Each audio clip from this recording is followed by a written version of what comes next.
Hi. As you've probably noticed, I'm not the president. I'm just a citizen. And as a citizen, I'm here at the White House today because I want to make a difference, and I hope you will join me.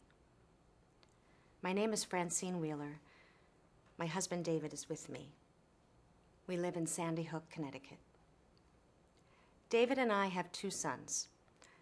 Our older son, Nate, soon to be 10 years old, is a 4th grader at Sandy Hook Elementary School. Our younger son, Ben, age 6, was murdered in his 1st grade classroom on December 14th, exactly 4 months ago this weekend. David and I lost our beloved son, and Nate lost his best friend. On what turned out to be the last morning of his life, Ben told me, quite out of the blue, "I still want to be an architect, Mama, but I also want to be a paleontologist, because that's what Nate is going to be, and I want to do everything Nate does." Ben's love of fun and his excitement at the wonders of life were unmatched. His boundless energy kept him running across the soccer field long after the game was over, and he couldn't wait to get to school every morning.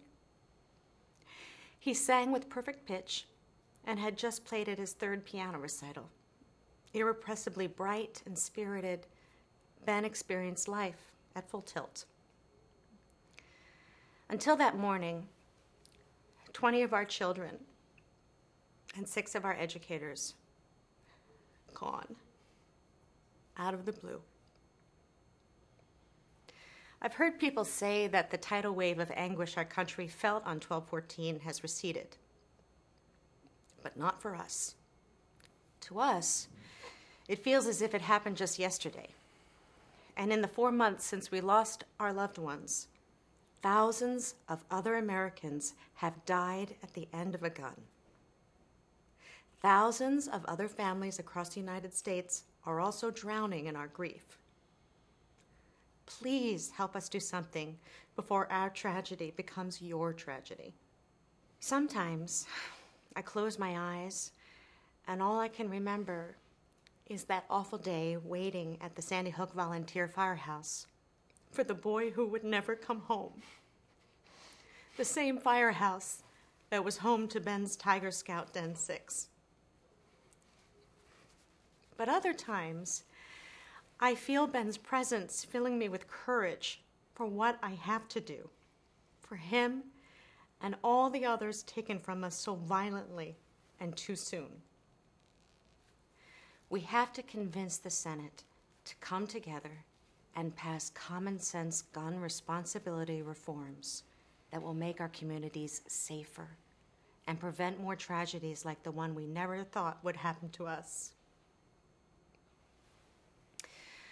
When I packed for Washington on Monday, it looked like the Senate might not act at all.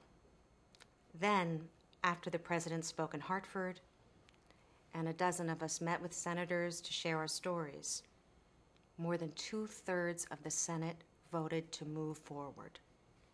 But that's only the start. They haven't yet passed any bills that will help keep guns out of the hands of dangerous people. And a lot of people are fighting to make sure they never do. Now is the time to act. Please join us.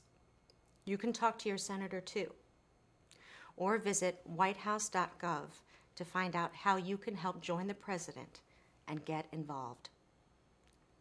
Help this be the moment when real change begins.